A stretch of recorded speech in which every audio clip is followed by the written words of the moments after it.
Come here.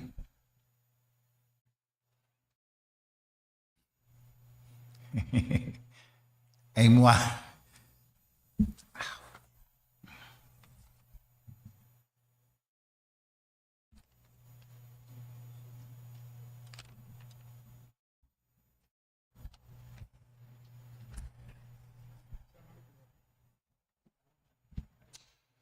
صديق والله فرحانين بوجودك يا أخي، نورت البلد يا أخي. أهلا أهلا يا أخينا صديق. Sadiq, anyone called you from here more than me? Did anyone call you more than me?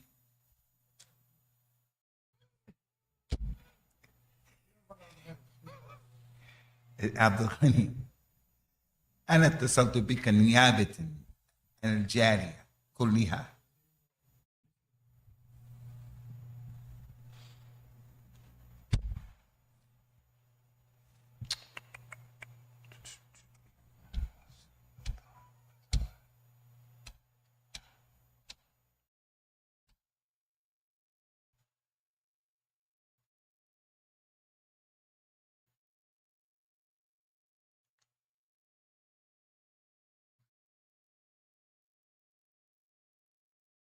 بسم الله الرحمن الرحيم، الحمد لله والصلاة والسلام على رسول الله صلى الله عليه وسلم.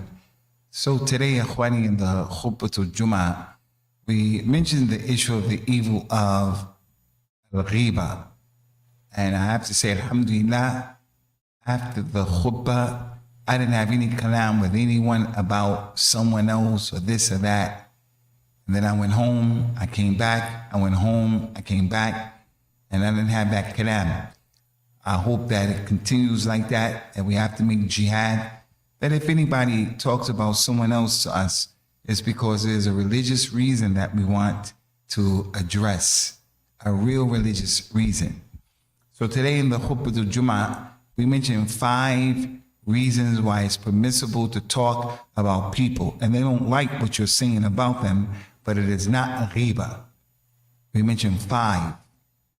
The first one is if you describe someone to someone so that they'll know who you're talking about, because there are multiple people who may be known by that particular name or that laqab or that kunya or something, so that people can know who you're talking about.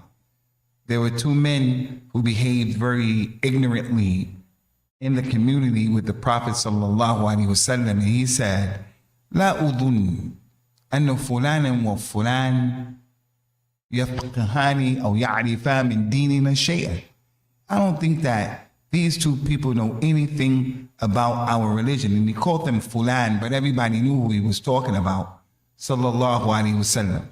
So if you describe someone, the tall, the short, the heavy one, the dark one, his eye is like that, his ear is like that, then that's not gheebah, because you're just telling people that so that they will have the ta'rif. They will have the ta'rif. The second situation is when someone is oppressed. Someone is oppressed. So if there's oppression, it's permissible for someone to come and say, "My dad is oppressing me. My son is oppressing me." The dad doesn't like that his son said that. The son doesn't like that his dad said that. The wife doesn't like dhulm. If someone oppresses someone else, I let him borrow some money from me and he won't give me my money back. So a dhulm. La yuhibbu Allahu al-jahra bis-su'i min al-qawl. That was the ayat. I don't think I read the ayat correctly. La yuhibbu Allah al-jahra bis-su'i min al-qawl illa min dhulm. Allah doesn't love when you broadcast and you say bad things out in public. He doesn't love that, except for the one who is oppressed. He has a right to come and say, so-and-so oppressed me, so-and-so did this, so-and-so did that. The third situation is the individual who goes for an Islamic ruling like the fatwa. They want to know, is it permissible for me to do this and to do that? Can I get a divorce because my husband did this? For an example, would you advise, yeah, Sheikh, that I stay with my wife because she did that? The husband doesn't like that you mention that. The wife doesn't like that you mention, but it's not Gheebah because the person is looking for the dalil, looking for an Islamic way. And Allah commanded us, ask those who know when you don't know. فَاسْأَلُوا أَهْلَ الذِّكْرِ إِن كُنْتُمْ لَا تَعْلَمُونَ. Ask those who know if you don't know. So the person went to a real bona fide scholar, a sheikh, someone position, and he asked him that question. The fourth one is in the narrations. In the narrations, in Ilmul Hadith. Ilmul Hadith. And we're from Ahlul Hadith. Many times in this place and this minbar, I say we're Salafis, we're As-Sunnah. But I want to use this synonym. We are Ahlul Hadith. Ahlul Hadith. Ahlul Hadith, who are they? They're the people who work by the Hadith. They're the people, they're not in Pakistan, a group of Pakistanis or Bangladeshis or people who are from Afghanistan, because this name, Ahlul Hadith, is a name that became famous over there. Ahlul Hadith is any and everybody that works by the Hadith. Al-Imam Abu Hanifa, rahimahullah ta'ala, he said, if the Hadith is authentic, then that's my madhab. So based upon that statement, he's from Ahlul Hadith. Even though he may have some issues like that here and there with qiyas, whatever, rahmatullah alayhi wa radiyallahu anhu. So we're the people of Hadith. When I gave you the example of the riwayah, it's okay to talk about people in narrations. Somebody tell me, what example did I give about that? Anybody know? Ramis. Umar. Yeah. Yep. We gave the example of Al-Imam al-Bukhari. Al-Imam al-Bukhari, and Al-Imam Ahmed, Al-Imam Muslim, Abu Dawood, all of those ulama, they used to say about the many narrators of the hadith, he's a liar, he's a mudallis, fulan yahm, fulan taghayyara. They used to talk and say disparaging remarks about people because the religious reason was they have to let you know this hadith is weak. He's a liar. So in the narration, this is important. So when it comes to the riwayah, also in the shuhud, when you bring witnesses and stuff like that, a person who brings someone else as a witness, he can say, he's a liar. You can't bring him and so forth and so on. But we just stuck with the issue of the narrations. The last example that we want to give right now, and then get on to what we want to get on to about tonight, is when a person wants to raise up a munkar. There may be an evil issue that is present, and you have to do something about raising it and get it off of the situation or solving the problem. And like I told you, we have to be careful, because in each one of these, some people will think that they're justified in going about trying to talk about someone, and he thinks he fits under one of these categories, and it's not that. He's just making tashwish and problems. It doesn't his right to do that religiously. But we know no one here is like that. The number 6 is the one who wants to raise up an evil. There's an evil that is present, and we have a responsibility to get rid of it. So you may have to speak about that evil. And there are many examples for all of these, but I give you one from the companions of the Prophet sallallahu alaihi wasallam. There was a companion, his name was Zayd ibn Arqam.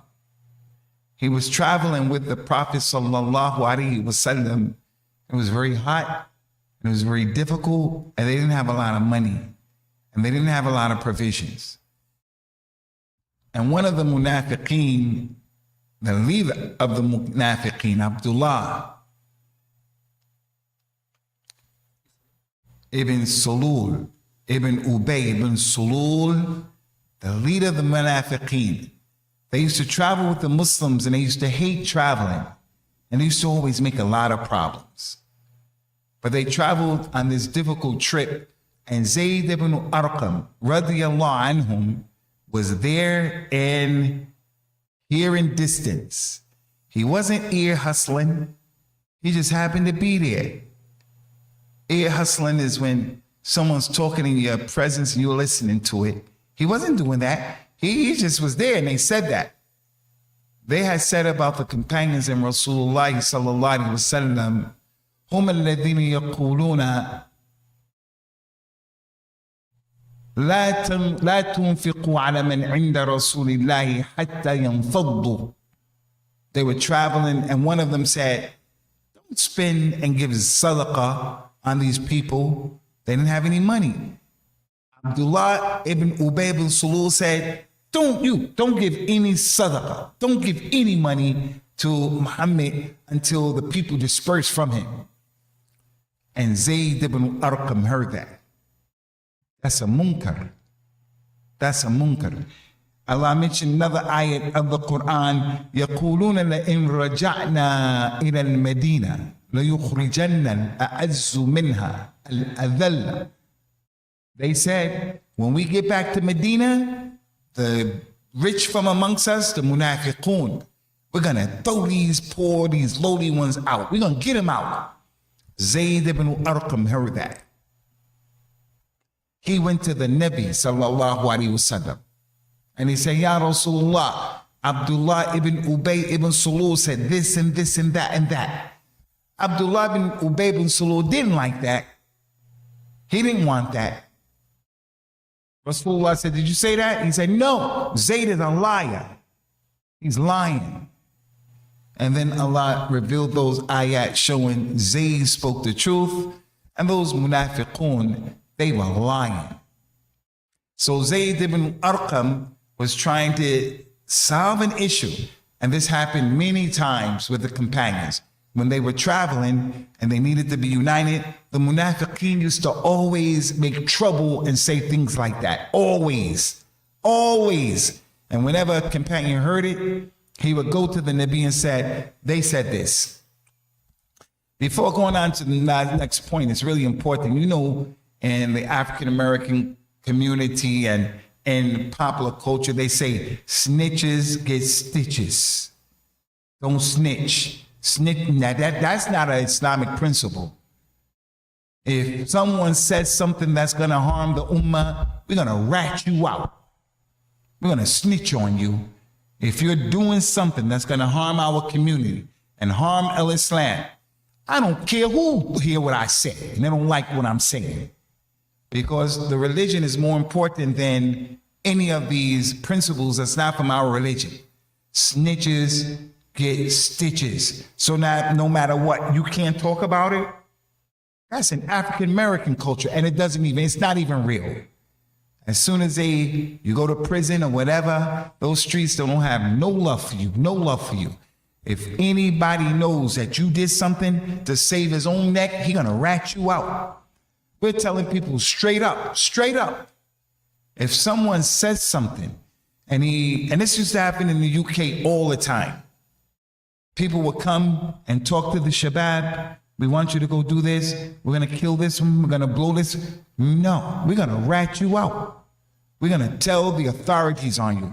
Not because we necessarily like the authorities, but because we love Islam. And if that person goes and does that, they're going to come down and shut down our masjid and give problems for our religion. So the point for those who have clarity, Zayd ibn Arqam went to the leader of the Muslims and said, they said this, that. I don't give a rat's ear if you have a problem with what I say. I don't even care. Because Zayd ibn Arqam went to the one who was responsible. These people are saying this and this and this and that. And it wasn't a good look. So the Prophet came to him, he said, I didn't say that. And Allah revealed those ayat. So if you're trying to raise up and remove something that's evil, a munkar, then it is permissible. There is a Muslim who opened up and used to pray in the masjid with us, and he opened up a bar or something like that. We hear about it. La samahallah. Someone comes and say, hey, so-and-so, he used to pray with us. He opened up a bar. Let's go and fix it up. We're going to go. And he can't say, oh, you made Gheebah of me. Tell the people what I did. No. He has to tell the people so we can go and we could try to solve the issue. So those are the 6 conditions. What I want to mention to you brothers today from the khutba to Jumuah, and I deem it very important, is what we mentioned today, because I don't want anybody to misunderstand this, and that is, we mentioned 2 of the companions of the Prophet sallallahu alaihi wasallam in a way that we don't want anyone to understand or misunderstand that you should have a negative opinion about any of the companions. And the first one is Abu Jahm. Abu Jahm and Sufyan, Abu Sufyan, the 2 companions.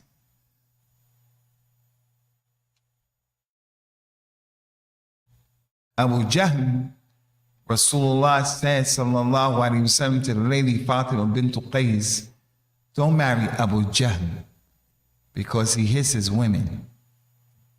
I want to ask, is that a positive characteristic? Would you marry your daughter to someone who is known to beat up women and beat on women? Would you marry her? No matter how you slice it, it's not a good thing. Rasulullah sallallahu alayhi wasallam said, وَأَمَّا أَبُو الْجَهْمِ فَلَا يَضُعُ عَصَاهُ عَنْ عَاتِقِهِ. He doesn't put his stick down, meaning he will hit you, hit the woman.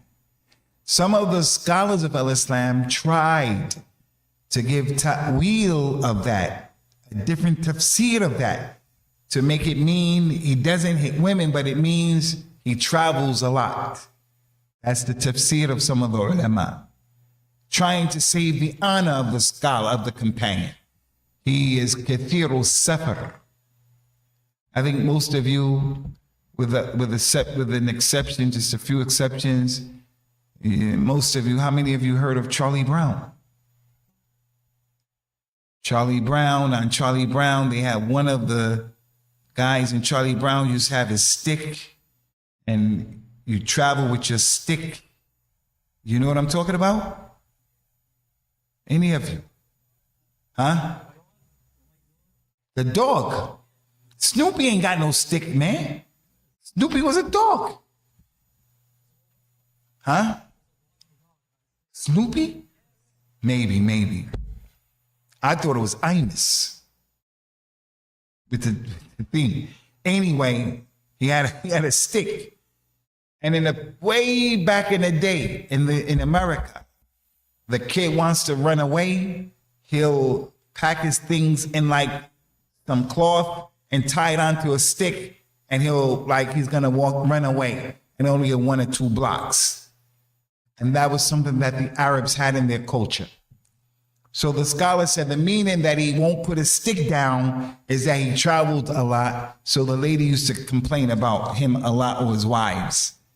But we're not going to accept that, although it's an honorable attempt, because there are narrations that came that said, "Kana darabin lin-nisa." We can't get away from it. And Imam al-Dhahabi in Sir Alam al-Nubala, and other than him, when they told about his biography and mentions his hadith and told who he was, they said that he used to hit his women, radiyallahu anhu. We mentioned the khutbah that Abu Sufyan was what? Abu Sufyan, he was what? He was shahih. Shahih. You have bakhil. Bakhil means he's stingy. You're a stingy person. But shahih is more than that. His wife came and said, Abu Sufyan is shahih. He doesn't give enough for me and my children. Is it okay for me to take from his money without his knowledge? And it's not a sin. He said, take what's enough for you and your children, and do it with ma'ruf. So these two descriptions describe two companions who were illustrious with something negative. No doubt, can't get away from it. But I'm here to say tonight, even if these two companions were described as this and they did that, Allah said about all of them, radiyallahu anhum. Allah is pleased with those companions. Umar, Ali Baba, Rida. Listen to what I'm telling you guys. No matter what those companions did, if they committed zina, akramakumullah, and the lady became pregnant, or if they killed someone, or if they got into some issue with some fitna, whatever, never, ever, ever, ever look at the companions and say, how did he did that? What's wrong with him? Why would he never do that? Because Allah established in the Quran their adala. Allah is pleased with them, and they're pleased with Allah. There's no one sitting in this masjid, no one here, not a single one of us, where Allah is pleased with anyone here. Nothing in the Quran that says that. So Allah gave them the tazkiyah in many ayat of the Quran. Listen to what I'm saying. I want to repeat this again. If you read where a companion did something, he killed someone, he stole something, he drank khamr, he committed zina, she had a baby out of wedlock, anything, as Imam Ahmed used to say, and the other scholars used to say things like, if you people made jihad, if you people, if you made a lie and you gave a lot of money, if you gave a lot of money, your money, no matter how much you gave, would not equal the dust on the feet of the companions from what they used to do. Where did they get that from? The hadith, لا تسبوا أصحابي فوالذي نفسي بيده لو أنفق أحدكم مثل أحد ذهب ما بلغ مد أحدهم ولا نصيفا. Don't curse my companions, he said, sallallahu alaihi wasallam. Don't curse them. Don't be mad at them. Don't be upset with them. Don't pick at them. Don't do it. He said, I swear by Allah, if one of you were to give in sadaqah all of the mountain of Uhud. How many of you been to Medina? How many? Let me see. How many of you been to Medina? So you saw Mount Uhud. If all of you gave gold as sadaqah to Masjid As-Sunnah, the size of Mount Brotherhood, you would never have equal with all of that a mudd of what they gave. A mudd is when you take a handful of dates, a handful of raisins, and you put it down. He said, nor would it equal half of a mudd of dates, salt, raisins, pepper, and you gave all of Uhud. And that's because what they had to go through is not like what we had to go through.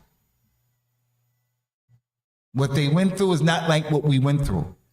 Rasulullah sallallahu alaihi wasallam asked his companions, he said, in many ahadith, he said about the people of Badr, it may be the people who fought in the war of Badr, it may be, meaning that it is, that Allah looked at their deeds and he said to everyone who fought in Badr, do whatever you want, I've forgiven you.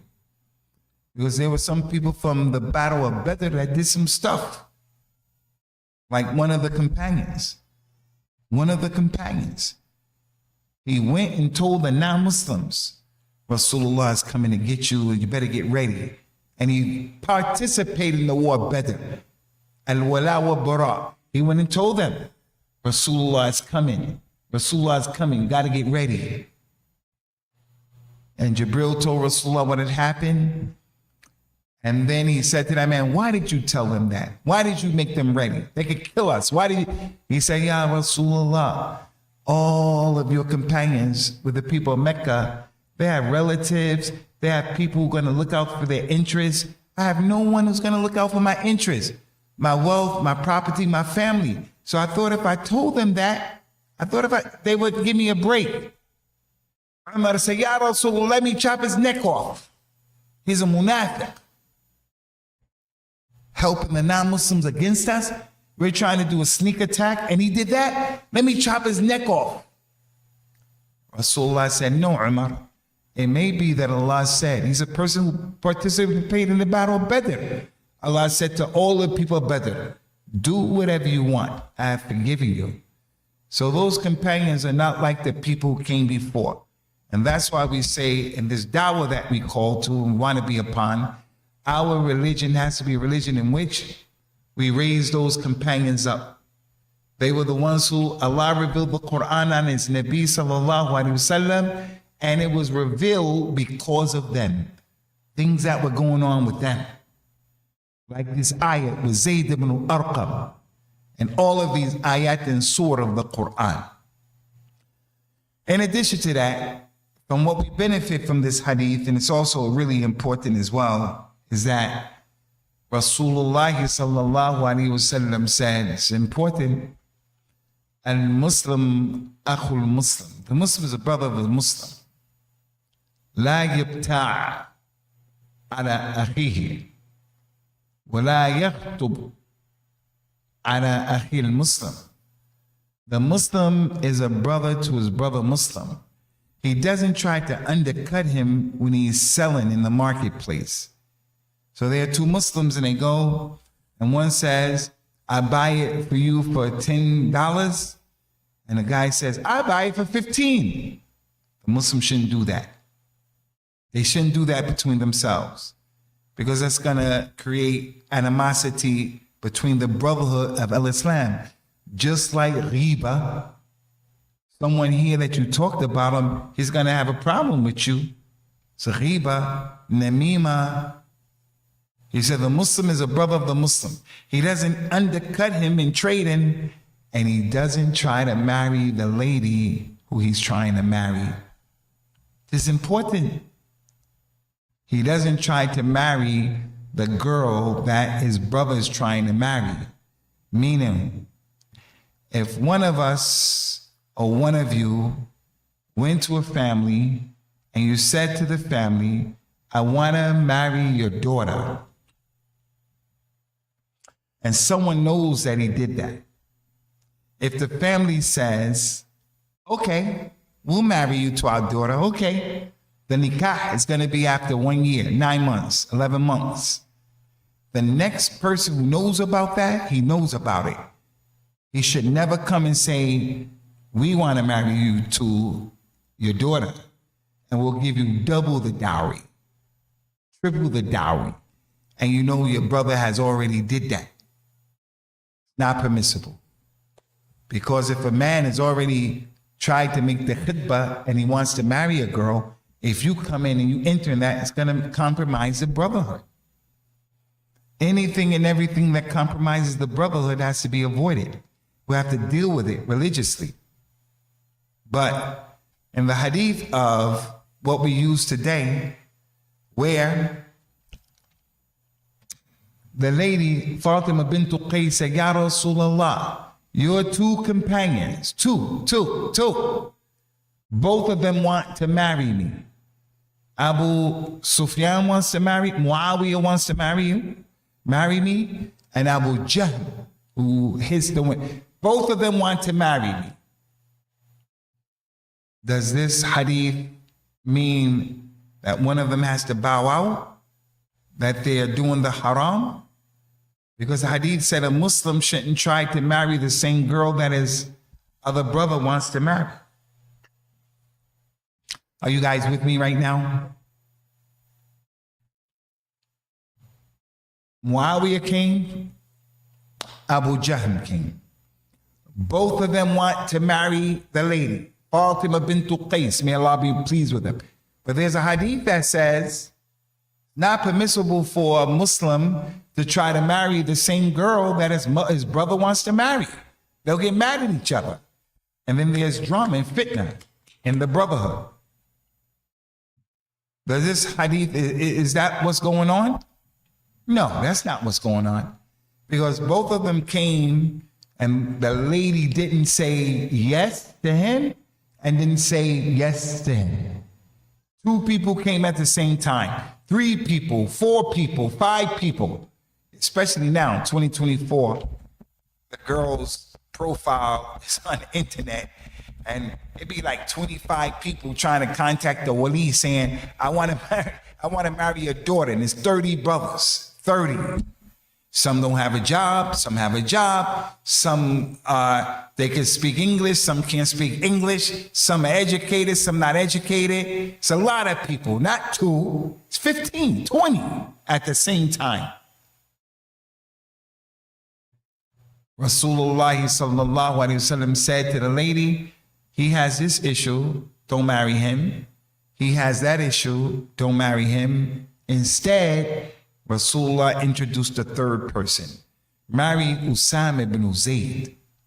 He introduced, and she married Usama ibn Zayd. So the meaning of that hadith, so we don't misunderstand it, is if the girl says to the khatib who came to marry her, if she says, yes, I'll marry you, and the family agree, yes, I'll marry you, it's not permissible for any man to come now and try to get involved. I'll give you more money, we'll give you more dowry, other than that. She's gonna marry a brother, and someone comes in who seems to be a better catch than that one. And more than likely, she may change her mind. She really may change her mind. He more handsome, come from a better family, he has a better degree, has a better job. And she says, no, I changed my mind and marry. This is what that hadith is talking about.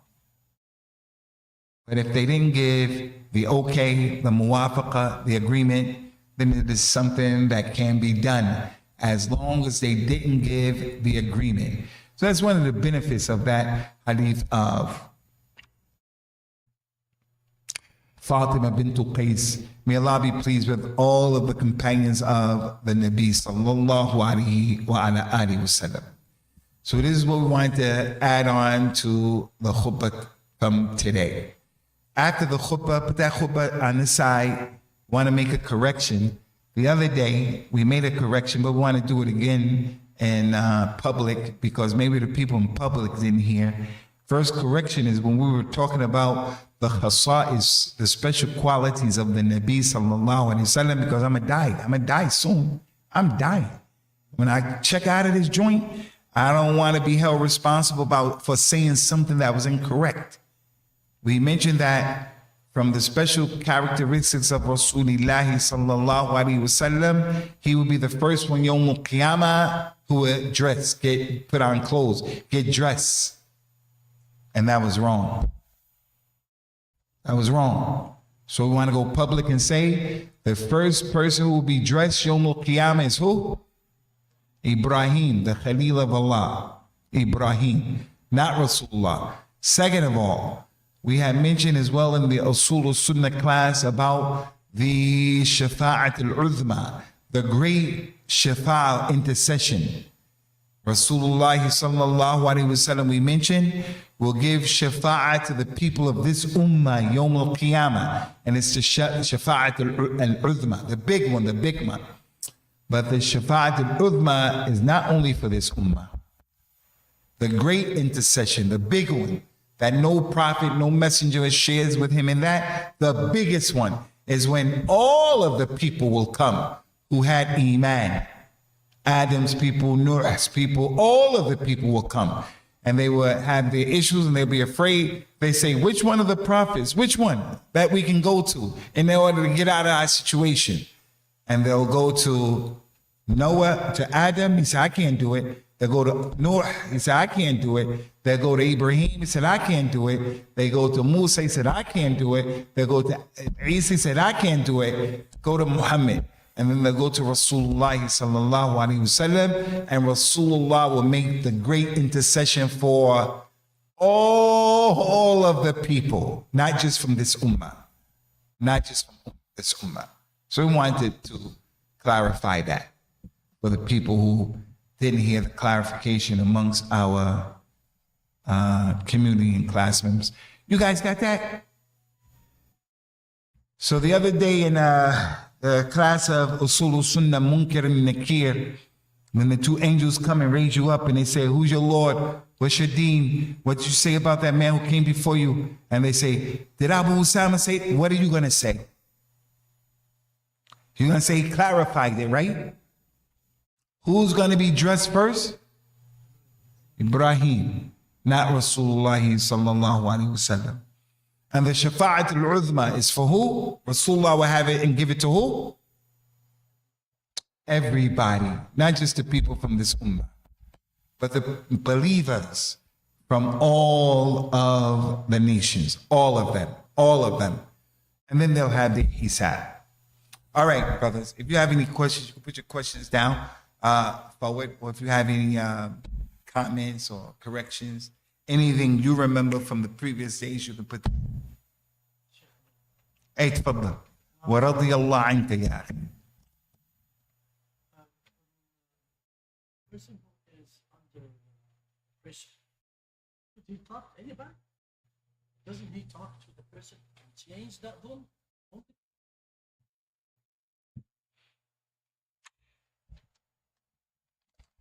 There are some ayat in the Quran where Allah commanded us, "Fasbir sabran jamila."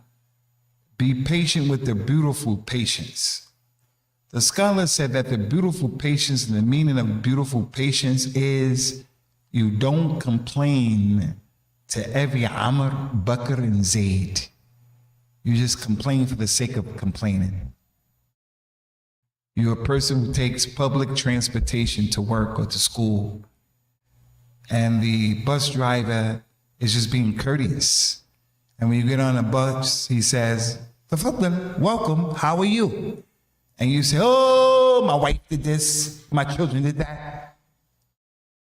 You can't. What is that bus driver going to do about your situation? He's not going to do anything about it for you. Don't do that. Sabr and Jamila means you complain to the person. If you complain, the person who has something to the power and the ability to get that problem off of you. And a lot of times women, especially women, they have this thing about themselves where they trade notes. Here, take my daftar. Here is the qa'im of the mashakil of my shakawa. Give me yours. And they read and they complain with each other. And all you're doing is showing the aura of your husband. Men generally don't do that. And I want to tell this to women as well. How would you feel if your husband talked to his homies and his friends about what he doesn't like about you? So the husband and the wife are both responsible for only mentioning their complaints and things like that to people who can help you. قد سمع الله قول التي تجادلك في زوجها وتشتكي إلى الله. Allah hears the one, Ya Muhammad, who's complaining to you about her problems. She complained to Allah and to her husband. And because the ayah came down, Rasulullah dealt with the issue. She didn't go around the community talking to every person about her problem. So the complaint should be given to the one who has the ability to do something about it. Or for an example, the individual wants to get it off their chest just to talk so that they can breathe because they're about to explode. But they have to go to a person who's trustworthy and who's not going to pass their kalam on and just make fun of you and laugh at you and look at you and have shamata about your problem. And Allah knows best. Any more questions? Juan? Fadli ya.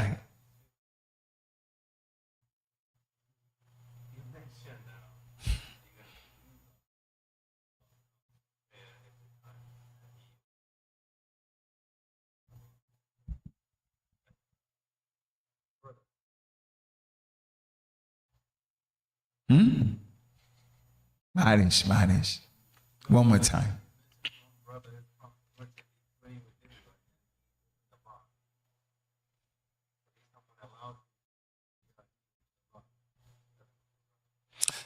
Yeah, that's allowed because he's trying to do something about that.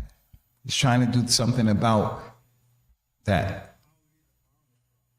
How does it harm Islam? What he's doing? That's our brother. None of you believes until you love for your brother what you love for yourself. We don't want that happening to someone who used to come to the masjid, for an example. There are people who are Muslims who have halat or places where they're selling what's not permissible. We may say something, we may not say something. But there's a person who used to come to the masjid and now he's slipping. So he comes say, did you know what so-and-so did? He's doing this. And people out of concern. That guy used to be with the masjid. And then we go and we say, hey, don't do that. He can't say, why did you rat me out? Why did you expose me? You should have covered me up. Whoever covers up the Muslim in the dunya, Allah cover him up in the akhirah. No, he's trying to make the izalat al-munkar. He's trying to take that munkar off. Another one of the things that I didn't mention was that from the things that the scholars of Islam said, and if you guys have Riyadh al-Salihin in your homes, go to the chapter of Al-Gheebah, and Al-Imam al-Nawawi mentions these exceptions. He's not the only one who mentions them. Some mention more, some mention less. But they said from the things that is not Gheebah is if the Muslim is doing something in public. He is publicly disobeying Allah. In public, he's publicly disobeying Allah. So someone said something about him because he's doing that thing in public. He himself is doing that. Then it's not Gheebah if you say about that thing that he's doing in public. He's doing that in public. For an example, to call him musbil, he's musbil. He cut his lihya or something like that. He's doing that in public. So if someone mentions that, it's not Gheebah. We just talking, we say, so-and-so, you saw he cut his beard? He don't have his beard anymore, for an example. He doesn't like that you're telling him, saying someone else. You're just talking about that. What are you going to do about it? It's just two people talking. Well, he did that thing in public, so he gave the people fodder and ammunition to talk about it. But obviously, they shouldn't just sit there talking, wasting time about the issue.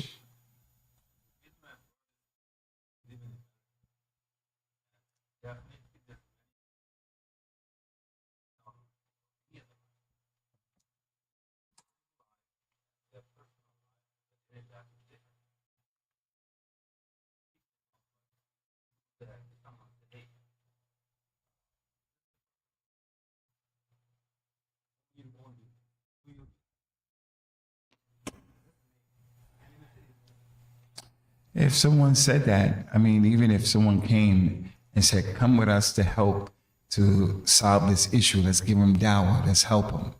We say, okay, let's go. But if we saw it's going to be a problem, we're not going to get involved in that. It's too much of a problem. And if he said, leave me alone, you haven't been sent over as a raqib over me, we're not going to say, Wallahi, Allah will not forgive you, not put you in Jannah. We're not going to say that. Yeah. But we have a responsibility, right? To be the voice of advice in his ear and stuff like that. Try to talk to him, not to destroy him, because we're not in the business of destroying people. But not going to go far and stuff like that, get ourselves in trouble, even in the Muslim world. It's only so much that you can do. So much you can do. May Allah not try the people of the core of the masjid with that kind of stuff. Any more questions, Ikhwani, my brothers? Okay, then inshallah we'll stop here. Bi-Idhnillah Azza wa Jal. هذا وصلى الله وسلم وبارك على نبينا سبحانك اللهم وبحمدك واشهد ان لا اله الا انت استغفرك